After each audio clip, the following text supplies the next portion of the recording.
The Voice of America. ቅዳሜ ምሽት ባህር ዳር ከተማ ውስጥ 3 አንጋፋና ታዋቂ አርቲስቶች ሊሳተፉበት በነበረው የሙዚቃ ዝግጅት ላይ የሞተ ሰው እንደሌለ ነገር ግን የቆሰሉ የፖሊስ አባላት መኖራቸውን የክልሉ መንግስት አስታውቋል። ጉዳት ደርሶባቸዋል የተባሉት የፖሊስ አባላት ሕክምና የተደረገላቸው መሆኑንም የክልሉ መንግስት ቃል አቀባይ ለቪኦኤ በሰጡት መግለጫ ጠቁመዋል። በባህር ዳር ከተማ የሚኖሩና ስማቸው እንዲጠቀስ ያልፈለጉ ነዋሪ በፍንዳታው 2 የፖሊስ አባላት መሞታቸውንና 5 ሰዎች መቁሰላቸውን ለቪኦኤ ተናግረው ነበር። ኮንሰርቱ የተዘጋጀው ዳሽን የሚባለው ቢራ አምራች ፋብሪካ አዲስ ለጀመረው ባላገሩ ተብሎ የሚጠራ የቢራ ምርት ማስተዋወቂያ እንደነበረና ፍንዳታውን ያደረሱት ይህን የተቃወሙ ሊሆኑ እንደሚችሉ ነዋሪው ጠቁመዋል። ኮንሰርቱ ለምን ዓላማ እንደተዘጋጀ እንደማያውቁ አርቲስቶቹ ገልጸው እንደማንኛውም የሙዚቃ ዝግጅት ሁሉ ለአንድ የሙዚቃ ባለሙያ የሚያስፈልገውን ድርድር አድርገው እንደሄዱ ይናገራሉ። አዘጋጁ ዩጎቪያ ኢንተርቴይንመንት ኮንሰርቱን ለማዘጋጀት የወጣውን ጨረታ አሸንፈን የሰራ ነው ብሏል። ፍንዳታው ሲደርስ መድረክ ላይ የነበረችው ኩኩ ሰብስቤ እኔ እንደማንኛውም የሙዚቃ ዝግጅት ዘፍኜ ሰውን ላስደስት ነው የሄድኩት፣ ህዝብን የሚያበሳጭ ነገር ለመስራት እንዴት እደፍራለሁ ብላለች።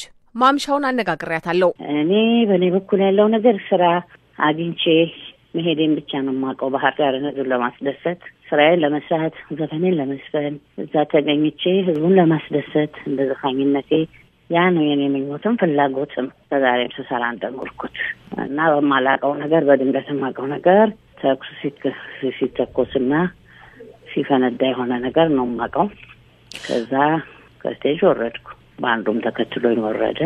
በቃ አትሊስት እግዚአብሔር በሰላም ደግሞ አወጣን። መቼ ነበረ የሄድሽው? ማን ነበር ያናገረሽ? ምንድን ነበርስ ኮንሰርቱ? ኮንሰርቱ ስፖንሰር ያደረገን ቢራ ነው፣ ባላገሩ የሚባል ቢራ እና እኔ የምልሽ ለእያንዳንዱም ግን ከእግዚአብሔር ጋር ወጥ ለመናገር ይሄንን መቼም በዘፋኝ ላይ የመጣብንን አደጋ ይሄ ነው ብዬ ልናገር አልችልም። በየምክንያቶቹ የማናውቀው ነገር እኛ ፖለቲሽያን አይደለንም፣ እኛ ዘፋኞች ነን። የምናውቀው ነገር ሄደን ህዝብ ማዝናናታችንን ነው። ውስጡ ያለውን በቢሃይንድ በሲን ያለውን ነገር ደግሞ እንደገና ሌላ ሆምወርክ ነው መመርመር። ለአንድ አርቲስት ደስተኛ ሆኖ ህዝብ ማስደሰት ነው ስራው። ያን ሁሉ ደግሞ ምርመራ ውስጥ መግባት እንደምን አስበዋለሁ? በምንስ አስቤው? በዚህም ላይ ደግሞ ማናችንም አልተነጋገርን። አሙድ ቀረ ብዬ ነው እንጂ የማስበው ኮንሰርቱን ካንስል አደረገ ብዬ ማናቸውንም አላሰብኩም። አልተገናኘንም። እኔ ካረጋኸኝም ጋር አላወራሁም። የማውቀው ነገር ስራ የገበተለይጄ ስራ የመስራቴን ብቻ ነው የማውቀው እና እንዲህ ያለ ነገር ሲደርስብኝ ከደነጋጤ በቀር ሌላ ምንም ነገር የለኝም። አላውቅም ምንም። ምንድነው ምክንያቱ ይታወቃል? ምክንያቱንም ለምን እንኳን ምክንያት እንደሆነ በጣም አሁን ውስጤ ስለተቆጣ ሁሉ አልፈልግም ላውቅም። ምክንያቱም የኔ ስራዬ ህዝብ ማስደሰት ነው። የህዝብ አስደሳች ነኝ እና እንዲህ ያለ ሰዎች ካሉ ከፖለቲካ ጋር እየተያዘ እኛን ለማጥቃት የሚፈልግ ስራ ከሆነ ህዝቡን የማያስደስት የመንግስት የማያስደስት ከሁለቱም ወገን የማያረገን ነገር ከሆነ እኛ የማይመለከትን ጉዳይ ውስጥ ነው ይሄንን ማድረግ ያለባቸው ቢራውን ያስመጡት ሰዎች ጋር ነው እንጂ ጥላቸው መሆን ያለበት ከአርቲስቱ ጋር ሊሆን አይገባም። እኔ ልጅ ላሳደግ እኔ ልሰራ እኔ ልኖር ነው እኮ እንዴ! ምን ማለትሽ ነው? አንድ ፖለቲከኛ ነው ብሎ አንድ ታክሲ ነጂ ከመኪና ያወርደዋል አንዱን? ወይስ ጥርስ ሐኪም ቤት ጋር ላይሄድ ነው? ወይስ አልታከምም ሊል ነው? ማንን ያውቃል? በምንስ ይገባኛል? እኔ ስራዬን መስራቴን ነው እንጂ የማውቀው። ምናልባት ቀደም ብሎ የተረዱ ሊኖሩ ይችላሉ እና መሐሙድ አውቀው ሊሆን ይችላል። እኔ ግን አላውቅም። እኔ የማውቀው ስራዬን መስራቴን ነው። ሞቼም እኮ አርፌ ነበር፣ በሞትም እኮ ይኸው ነበር። ገባሽ እንዴ? ለእኔ እኮ ነው ጉዳቱ። እውነት ይሄ ነገር ጥሩ ነገር መስሎ ቢታይ ኖሮ ሄዳለሁ ብለሽ ነው እንዴ? መስፈን ጀምረሽ ነበረ? ዘፈኑ እስቲ ንገሪኝ። ያለው ነው እኔ እየዘፈንኩ ነው ይሄ ሆኖ ሀፕን ያደረገው ያኔ ነው። ገና መስፈን መጀመርሽ ነው ወይስ ከዛ በፊት ዘፈን ነበር? ከዛ በፊት አንዱ ለዘፋኞች ዘፍነዋል። እኔ ስዘፈን እኔ በመውጣበት ሰዓት ላይ ነው የሆነው። የቱ አካባቢ ነው ፍንዳታው የተከሰተው? ምንሽ በዛ ሰዓት ላይ እኔ እንግዲህ በህይወቴ በሙሉ የምልሽ እዛነት ኤክስፒሪየንስ ውስጥ ኖሬ አላውቅም። የቱ ጋር ይሁን የቱ ጋር ምን አውቃለሁ ብለሽ ነው? የማውቀው ነገር የሆነ ድምጽ ስሰማ ብቻ እሱን ነው የማውቀው። እና ሮጬ ወደ ባክስቴጅ በመሮጤንና ባንዱን በቃ ከደወለ ተከትሎ እንደወረደ ነው የማውቀው። ኦፕን ኤር ነው። ብዙ ሰው ነበር? አዎ ሰው ነበር። በጣም እጅግ በጣም ብዙ ሰው ባይባልም በደንበኛ መጠነኛ ሰው ነበር። ሾውን ተሰብስቦ ለመስራት ያልበቁ ሰው ነበር። አትሊስት የተጎዳ ሰው አለ ከእናንተ በኩል ከባንዱላ አካባቢ? የለም እግዚአብሔር የተመሰገነ ይሁን። ማንም አልተጎዳም። በሌላ የተጎዳ ሌላ አካባቢ እዛው ኮንሰርቱ ላይ ከነበረ ሰው የተጎዳለ የሰማሽው? አልሰማሁኝም። በእኛ በኩል ግን የተጎዳ ሰው የለም። በቃ ከዛኛ ወረድን ወደ ቤታችን ሄደን ሁላችንም በሾው ተቋረጠ አለቀ። ከዛ በኋላ ምክንያቱን ለማጣራት አልሞከርሽም? እኔ ምልሽ ሁለተኛ እንኳን ይሄን ላጣራ ከመናደድ ብዛት ሁለተኛ መስፈን የምችል አይመስለኝም በበኩሌ። እውነቱን ልንገርሽ በጣም ነው ያዘንኩት። በጣም ለምን የት ነው ስለዘፋኙስ ምንድነው የሚሆነው? የኛ ታሪክ የኛ ፊውቸር ምንድነው? እኛ ለአመት ያሳደገን እናስደስታለን ብለን በተኔ ሲደርስብን ለኔ ሳድ ነው። ገና ነኝ እሱ ላይ ለመድረስ እሱን ለመናገር ገና ነኝ። ለመስፈን እንደዚህ ትልቅ ኮንሰርት ላይ ሄዶ ፊር ላይ ነኝ። ገና ፍርሃት ውስጥ ነኝ ያለሁት። አላውቀው በማን ነው ያዘንሽው? ሀዘን የተሰማሽ እንደዚህ እንደ በማት ያለሽ እንደዚህ አይነት ነገር የሚምልሽ ሲፈነዳ አንድ ነገር ሲመጣና እንደዚህ ጥቂትና መትረየስ ሰሚ በኔ ቦታ ብትሆኝ አርቲስት ሆነሽ ዘፈን እኮ ማለት ህዝብን የሚያስደስት ደስ የሚል ነገር ዘፋኙም ተደስቶ ህዝቡም ተደስቶ እኮ ሊለያይበት በማታውቀው ነገር በተለይ በቢራዎች እንትን አላወኩም እኔ ምን እንደሆነ እንኳን እነሱን ደግሞ ለሚመለከተው ክፍል መጠየቅ ይሻላል። እኔ የራሴን ድርሻ ነው መነግርሽ፣ የተሰማኝን ፔን ነው መነግርሽ። ኮንሰርቱ እንደማንኛውም የሙዚቃ ኮንሰርት ነው ተብሎ ነው አንቺ የተነገረሽ? ነው እንጂ አለበለዚያማ እንዴትስ እደፍራለሁ? እንዴትስ ህዝብን የሚያበሳጭ ነገር ከሆነ እኔ እኮ የህዝብ ልጅ ነኝ እኮ እንዴት አድርጌ እደፍራለሁ? ይሄንን ነገር እንደማንኛውም ሁሉ ጊዜ እኮ ይደረጋል። ሁሉም ቢራ እንትን ያደርጉሻል፣ ስፖንሰር ያደርጋሉ። እኔ ምን አውቃለሁ? ባላገሩ የሚባል ቢራ አዲስ ነው የመጣው ስፖንሰር አደረገሽ ተብዬ ስባል እሺ ብዬ ነው የምመጣው እንጂ በምን ወደ ኋላ አድርገሽ ታስቢያለሽ? እንዴት አድርጌ በምን አስበዋለሁ?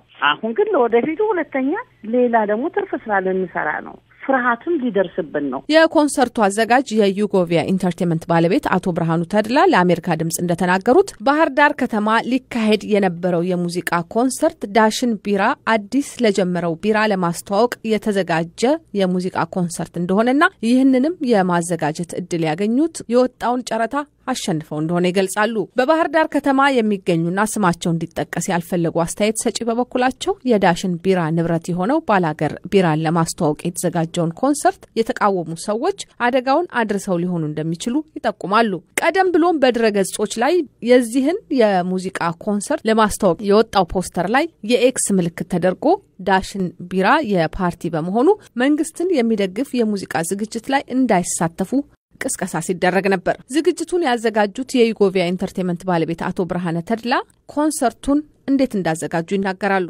ኮንሰርት ከዳሽን ቢራ ፊልም ማህበር ጋር ጨረታ ወጣ። ጨረታውን አሸነፍን። ስራውን ለመስራት ኢቨንቱን ለመስራት ማለት ነው። ዘፋኞቹን ለማቅረብ እና አላማው ያው ክብር ለባላገሩ የሚል ኮንሰርት ነው። ባላገሩ የሚባል ቢራ አዲስ ምርት አለና ያንን ቢራ ለማስተዋወቅ ወይም እንትን ላውንጂንጉን የምርቃት ባህል የቢራው የሚመረቅበት ባህል ነው። የሙዚቃ ዝግጅቱን የቢራው ድርጅት ስፖንሰር ያደረገበት ሳይሆን ቢራውን ራሱን ለማስተዋወቅ እንደነበር ይናገራሉ። በዚህ ኮንሰርት ላይ አርቲስት መሐሙድ አህመድ፣ አርቲስት ኩኩ ሰብስቤና አርቲስት አረጋኸኝ ወራሽ ሊገኙ እንደነበር ገልጸው የአርቲስት መሐሙድን በተመለከተ ይህም ብለዋል። ቢራውን ይዤ ጠጡ አለለም እንዴ እንደዚህ ያለኝ እሺ ጋሽ መሐሙድ ይሄን አትልም፣ ግን የቢራ ባነሮች ይኖራሉ የሚል የቃል ውይይት ነበረ። የቃል ስምምነት አድርገናል። ቢራውን በእጄ ይዤ ጠጡ ብያለሁ ማለት ጋሽ መሐሙድ ማንኛውንም ቢራ ከተወሰነ ጊዜ በኋላ በእጁ ይዞ ጠጡ አይልም። ያንን ማምተናል። በእጁ ይዞ ጠጡ አትልም ጋሽ መሐሙድ። ግን ስፖንሰር ስላደረገኝ ቢራ ካምፓኒው ማስታወቂያ ባነሮቹ ላይ ምናምኖቹ ላይ ይኖራል። ይሄ በቃል ከዛ በኋላ ከፍተኛ የገንዘብ ክፍያ ከአርቲስት መሐሙድ አህመድ ባለቤት እንደተጠየቁም ይገልጻሉ። በዚህ ላይ ግን የአርቲስት መሐሙድ አህመድን ምላሽ ለማግኘት ተደጋጋሚ ስልክ ሙከራ አድርገን አልተሳካልንም። አዘጋጁ በመጀመሪያ እንደገለጹት አርቲስት መሐሙድ ቢራ አላስተዋውቅም በሚል ተቃውሞ ማሰማቱንና በሙዚቃ ዝግጅቱም ላይ አለመገኘቱን ተናግረዋል። አርቲስት አረጋኸኝ ባህር ዳር ከተማ ከገባ በኋላ ኮንሰርቱ ላይ እንዳልተገኘ አዘጋጁ ገልጾ አርቲስት አረጋኸኝ የሙዚቃ ኮንሰርቱን እንዲያቀርብ ሲጠየቅ ማንኛውም ሙያተኛ የሚያቀርበውን ጥያቄ ለአዘጋጆቹ ከማቅረብ ውጪ የሚያውቀው ነገር እንደሌለ ይናገራል። ኮንሰርት እኛ አንደኛ በቃ ፕሮፌሽኑ እኮ የሚያዘውን ነው። በቃ ይጠየቃል። አንድ ሰው ሲጠየቅ ኮንሰርት ነው፣ በቃ ኮንሰርት ነው። ኮንሰርት ከማጋ ነው የምሰራው፣ ከሌና ከሌ ያለ ባንዱ ማን ነው፣ ይሄን ነው በቃ በቀላሉ የምትመላለሽው መልስ ማለት ነው። የማንም ሙያተኛ ጥያቄ ነው የሚሆነው። በቃ ሌላ ነገር የለውም። በዚህ መልክ ነው የማውቀው። ከዛ በኋላ ምን ተፈጠረ? ኮንሰርቱ ላይ ተገኘህ አንተ? ነው ከዛ በኋላማ የተፈጠረው ከምንም ጋር አይደለም። ባላገሩ የሚለው እኔ ኮንሰርት በየሙያ ባልደረቦቼ ባላገሩ ሪከርድስ ባለቤት አብርሃም ወልዴ ነው። እኔ ባላገሩ የማውቀው ሌላ ብራንድ ስለሌለ ባላገሩ እኔ ባላገሩ አይደለም ነው የማውቀው። ስለዚህ እዛ ከደረስኩ በኋላ አላውቅም ነበር። ኮንሰርት ነው እንጂ ባላገሩ የሚለውን አላውቅም። አሁን ባላገሩ ምንድነው ብዬ አብርሃምን መጠየቅ ያለብኝ። ምንድነው የምታውቀው ስለዚህ ነገር አለ ስለሆነ የማውቀው ነገር የለኝም መግለጫ። በቃ በዚህ መካከል ነው የኔ ነገር የተፈጠረው። ባላገሩ ከሆነ እኔ ከባላገሩ ተለይቼ መውጣት አልችልም። የባላገሩ ባልደረባ ነኝ። ገና ያለንን ራዕይ ያለንን ነገር ያወጣናቸውን ልጆች ገና ለህዝብ እናቀርብ ብዙ ነገሮች አሉ።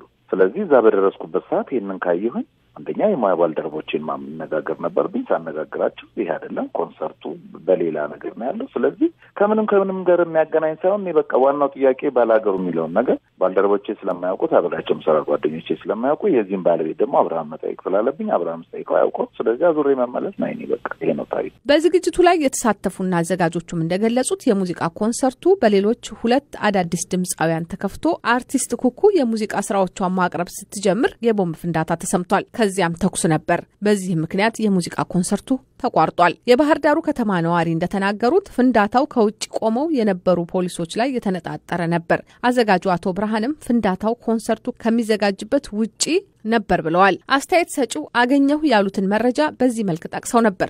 2 ፌደራሎች ሙተዋል። የተወሰኑ ሰዎች ደግሞ በቁጥር አላቃቸውም። በቦታው ነው ያልነበርኩም። ኦልሞስት 5 ያክል ፌደራሎች ወደ ሆስፒታል ገብተዋል ቆስለው ማለት ነው። ይህን ጉዳይ በተመለከተ የአማራ ክልል ኮሚኒኬሽን ጉዳዮች ኃላፊ አቶ ንጉሱ ጥላሁንን አነጋግሬያቸው ነበር። ቦምብ ፍንዳታ ነው የነበረው።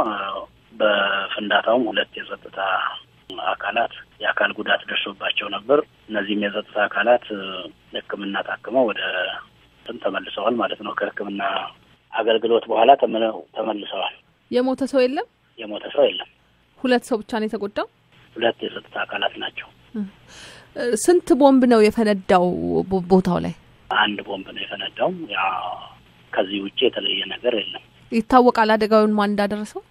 ዝርዝሩን የጸጥታ መዋቅሩ ያው በወንጀለኝነት የሚጠረጥራቸውን ጉዳዩን ይዞ ያጣራል። እስካሁን ድረስ እከሌ ተብሎ የሚጠቀስበት ደረጃ ላይ አልተደረሰም። ግን ይሄ የጸጥታ መዋቅሩ ስራ ነው ማለት ነው። በምን ምክንያት ነው አደጋው የደረሰው? እንግዲህ ምክንያቱንማ መግለጽ የሚችለው ቦምቡን የጣለው አካል ነው። ግን ቅሬታዎች ነበሩ፣ ተቃውሞዎች ነበሩ። ኮንሰርቱን ስፖንሰር ያደረገው አካል የዳሽን ቢራ አካል የሆነው የባላገር ቢራ በመሆኑ እሱ ደግሞ የመንግስት ነው የሚል መንግስትን የሚቃወሙ ሰዎች ቅሬታዎች ነበሩ። ኮንሰርቱ እንዳይካሄድ የሚሉ ነገሮች ይነሳሉ። እንግዲህ በመጀመሪያ ደረጃ ቢራው የአማራ ክልል ቢራ ነው። ድርጅቱም የአማራ ክልል ህዝብ ድርጅት ነው። ቢሆንም እንኳን የህዝብ እንደዚህ አያደርግም። በዋናነት በክልሉ ውስጥ የተገኘውን ሰላምና መረጋጋት ለማደፍረስ እና ሰላም የሌለ ለማስመሰል የህብረተሰቡንም ሰላም ለማወክ ያው ጥረቶች ይደረጋሉ። የነዚህ አካል እንጂ በመሰረታዊነት ከተለያዩ ሌሎች ተጨማሪ ነገሮች ጋር የሚያገናኘው ነገር ይኖራል ተብሎ አይታሰብም። ነገር ግን በዚህ ደረጃ የሚገኘው መረጃ በጸጥታ መዋቅሩ ከነምክንያቱ ከነመነሻው እና ዝርዝር ሁኔታው ወደፊት የሚታይ ነው የሚሆነው። ነገር ግን የመጨረሻው ማረፊያው ህዝብ በሚዝናናበት ቦታ እንደዚህ አይነት ነገር ለማድረግ መሞከር ህዝብን ለማጥቃት ካለ ፍላጎት፣ ህዝብን ለማወክ ለመረበሽ ካለ ፍላጎት እንጂ ከአንድ ፋብሪካ ወይም ከአንድ ተቋም ጋራ ያለ ግንኙነት ነው ብሎ መውሰድ ለኔ ሞኝነት ነው። የህዝብ ነው ቢራው ሲባል የማን ነው? ፓርቲው ነው አይደል? የዳሽን ቢራ የየትኛው ፓርቲ? ብአዴን የንግድ ድርጅት አይደለም። ስለዚህ የህዝብ ነው ቢራው ሲባል የማን ነው? የአማራ ክልል የጥረት የልማት ተቋማት ኢንዶመንቶች በክልሉ ውስጥ በተለያዩ የልማት እንቅስቃሴዎች ይንቀሳቀሳሉ። የተለያዩ ድርጅቶች አሉት፣ የንግድ ድርጅቶች፣ የልማት ተቋማት አሉ። ስለዚህ እነዚህ ደግሞ የህዝብ ሀብት ናቸው፣ ለህዝብ ይሰራሉ። በክልላችን ድህነትን ለመቅረፍ በሚደረገው ጥረት አስተዋጽኦ ያበረክታሉ። ለአሜሪካ ድምጽ ጽዮን ግርማ፣ ዋሽንግተን ዲሲ።